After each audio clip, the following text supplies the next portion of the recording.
Let's talk about the Pixel Fold. So I've been stoked for this product to launch for like 2 years at this point because I thought this would be like the perfect phone for me. It's got the English operating system, it's got Pixel software, Pixel's camera system, plus the more squared up form factor. This is unique in that sense.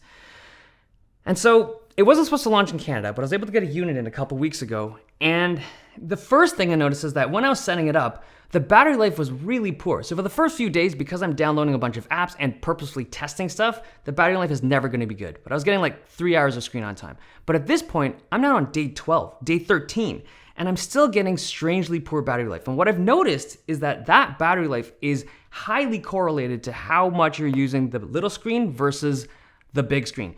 I don't know if this is a software thing that can be tweaked over time, but it's really noticeable if you're playing games. A round of Pokemon Unite is 10 minutes. And on the big screen, I'm draining like 6 to 7% per round, a 10-minute round. If I'm using the little screen, it's like 2 to 3%. It's so strange. So let's talk about these screens. Both the little screen and the big screen are super bright and they're 120 hertz. They're like flagship displays. The one on the front is particularly nice to me. I love the way that it fits in your hand. I like the reachability on it. It's what I would say like the feature that drew me to this device in the first place, the form factor of that front screen. Now the inner screen, it does have like a fairly noticeable bezel. I don't mind it. I find that a little trim helps prevent accidental clicks. Like if the meat of your hand kind of goes over the side of the thing, sometimes on thin trim devices, it can start clicking on that side of the screen. The crease in the middle of the screen is pretty mild, so I don't mind it. But I want to move this conversation over to the resting position of the hinge when it's fully open. Now, in preview videos of this device, it seemed like it didn't fully open flat. So like instead of 180, it was probably like 179 degree open. And in the retail units, turns out that's the case. Now, when I first started using it, I didn't mind it. It's just like the gentle bend to the screen didn't seem to affect visibility. But having used this for a bit, there is something that's bubbled up. This screen has the tendency to want to close in on itself if you poke at it.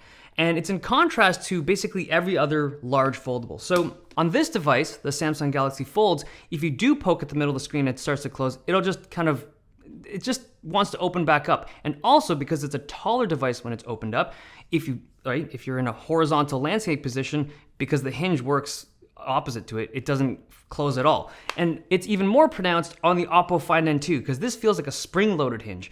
It's got this desire to just pop back out. And I love that, because if you're interacting with elements in here and it does close, it just resets. But on the Pixel Fold, the hinge isn't built like that. If anything, it just wants to close. And if you're interacting with UI elements in the middle of the screen, if you're playing games with 2 fingers on the screen, you're doing stuff, it just closes more and more as you use it. Also, I don't love the positioning of the sleep wake button and the volume buttons. Like they're right by where your fingers would be when you open up, so you just click things as you open up the device. They don't do anything, but it's just strange that you're mashing buttons every time you open up this device. But the hinge does have this nice ability to hold in any position, like it's literally any angle.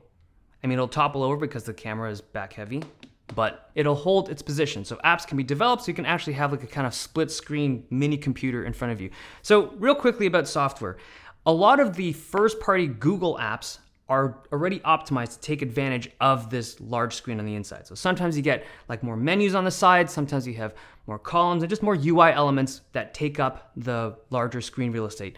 But a lot of third-party apps don't have that. In fact, they don't even stretch to fill the screen. And again, it's in contrast to the Samsung devices, because on Samsung's foldables, if an app hasn't been optimized for that larger screen, One UI can scale it up so it takes up the full real estate of that inner screen. But on the Pixel Fold, it doesn't do that. If you have something like Twitter that hasn't been optimized for this form factor, you're just stuck with a screen with black bars on the left and right, and you just have wasted screen real estate. Now, the reason for this is just simply a choice from Google. I think Google wants their developers to create their apps or just optimize their apps so they can actually take advantage of that full screen with extra UI elements and more columns, more menus. And the idea behind it is great. It's just that there isn't a lot of incentive for developers to do that. It's way easier for developers to just be like, hey, Samsung, just stretch out my app on that big screen. The thing is, a device like this, it's very niche. It's launching in 3 countries. It's super expensive. There's no real incentive for developers to be like, hey, we're gonna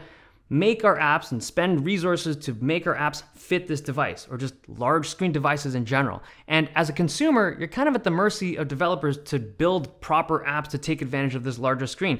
Like Twitter, it works wonderfully on the small screen. every app works wonderfully on the small screen. But the moment you pop it up, you're like, huh, I just paid $1,800 for a slightly larger version of that same screen I was looking at. And it doesn't even take full advantage of the big screen. So if you're eyeing the Pixel Fold, you gotta temper your expectations as to how useful this folding screen's really gonna be. A lot of third-party apps just do not take advantage of that extra screen space. And even if you're watching shows or movies, it's a wide screen, it's a big screen, but remember, it's widescreen content that has a ton of black bars. And if you compare it to like a regular large screen slab phone, it's not that much bigger of a screen.